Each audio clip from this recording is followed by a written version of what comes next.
جب حضرت عباس be be Sakina کے کہنے پر امام حسین اور بی بی زینب سے اجازت لے کر پانی لینے کے لیے نہر فرات کی طرف بڑھے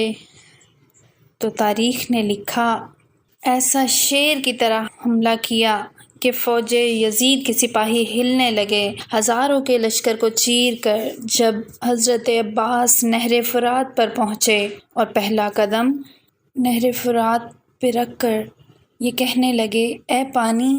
تو یہاں مارا مارا پھرتا ہے، تجھے پتہ نہیں کہ حسین کے بچے 3 دن سے پیاسے ہیں۔ جناب عباس کا یہ روب دیکھ کر پانی تڑپنے لگا اور نہر فرات میں کچھ ایسی ہلچل مچ گئی کہ وہ اپنے قد سے اونچا ہونے لگا اور خیام حسینی کی طرف بڑھنے لگا۔ اتنے میں حضرت عباس کے کانوں تک یہ آواز آتی ہے کہ اے عباس اس پانی کو حکم نہ دے کہ وہ حسین کے خیمے کی طرف رواں ہو، کیونکہ اللہ کی مرضی یہ ہے کہ اللہ کی تمام نعمتیں اللہ کے محبوب سے دور رکھی جائیں تاکہ وہ ہر سختی سہ کر بھی اللہ کے دین کو بچانے میں کامیاب ہو جائے۔ اے عباس یہ شجاعت کا امتحان نہیں، صبر کا امتحان ہے۔ جناب عباس نے جیسے ہی اپنے بابا کے لہجے کو محسوس کیا تو کہتے ہیں اے میرے بابا میں تو اپنے آقا کے بچوں کے لیے پانی لینے آیا ہوں۔ پھر آواز آتی ہے اے عباس جو تو پانی مشک میں بھر رہا ہے یہ پانی رسول اللہ کے بچوں کی پیاس نہیں بجھائے گا، کیونکہ جیسے ہی تو لشکر کی طرف بڑھے گا تجھے شہید کیا جائے گا، اس پانی کو زمین پر بہایا جائے گا اور آل نبی تیرے علم کو گرتے ہوئے دیکھ کر زور و کتار روتے رہیں گے۔ یہ بات جب حضرت عباس کے کانوں تک پہنچی تو آپ پانی کو مشک میں لے رہے تھے تو آپ کے دونوں ہاتھ فرات میں تھے، تو آپ نے اس وقت دعا مانگی اے اللہ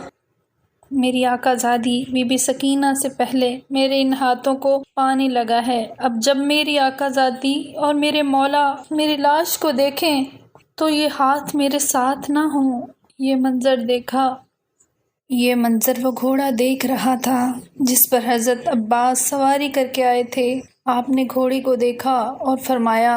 اے گھوڑے تو بھی 3 دن سے پیاسا ہے، تو بھی پانی پی لے، تو بھی 3 دن کا پیاسا ہے۔ گھوڑے نے کہا اے میرے آقا جب سے آپ نہر پہ آئے ہیں آپ نے پانی کی ایک بوند تک نہیں پی، آپ میرے آقا ہیں، میں آپ سے پہلے کیسے پانی پیوں، پہلے آپ پانی پئیں، آپ میرے آقا ہیں۔ گھوڑے نے جیسے ہی یہ کہا تو جناب عباس نے بی بی سکینہ کے خیمے کی طرف منہ کیا اور فرمایا اے میرے گھوڑے جب تو اپنے آقا کے بغیر پانی نہیں پیتا تو میرا آقا حسین 3 دن کا پیاسا ہے، ان کے بچے پیاسے ہیں، ان کے بغیر میں پانی کیسے پیوں۔ بس جناب عباس جیسے ہی خیام کی طرف بڑھتے ہیں تو فوجی یزید میں یہ آواز بلند ہوتی ہے کہ چاہے کچھ بھی ہو جائے یہ پانی حسین کے خیموں تک نہ پہنچے۔ چاروں طرف سے عباس پہ حملہ کیا گیا اور ایک ظالم درخت کے پیچھے سے چھپ کر جناب عباس کے بازو پر وار کرتا ہے۔ جناب عباس کا ایک بازو قلم ہو جاتا ہے، آپ مشک و علم دوسرے بازو میں سنبھال کر تیز تیز خیمے کی طرف بڑھتے ہیں، تیز تیز خیمے کی طرف بڑھتے ہیں۔ جب آپ کا دوسرا بازو بھی قلم ہو جاتا ہے آپ مشک کو اپنے منہ میں سنبھال کر تیز تیز خیموں کی طرف بڑھ ہی رہے تھے کہ لشکر نے تیروں کی بارش حضرت عباس پہ کر دی۔ جناب عباس کی آنکھ میں ایک تیر لگا،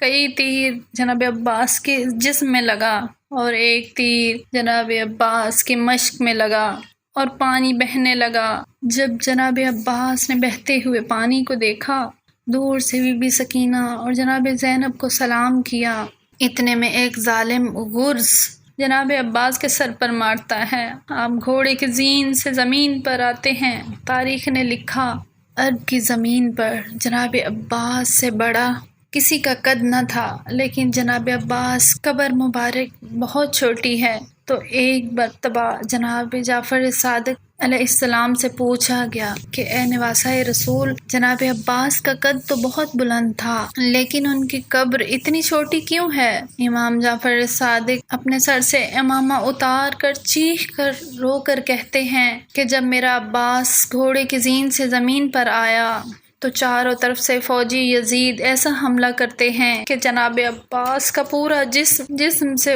جدا کر دیتے ہیں۔ امام حسین جب جناب عباس کی لاش تک پہنچتے ہیں تو ان کی لاش ثابت نہیں ہوتی، کہیں سے مولا عباس کے بازو ملتے ہیں تو کہیں مولا عباس کے جسم کے دوسرے حصے ملتے ہیں، کہیں سے جناب عباس کے بازو چنتے ہیں، اور جناب عباس کے جب چہرے کو دیکھتے ہیں تو ایک آنکھ میں تیر ہوتا ہے اور پورا جسم خون سے رنگین ہوتا ہے۔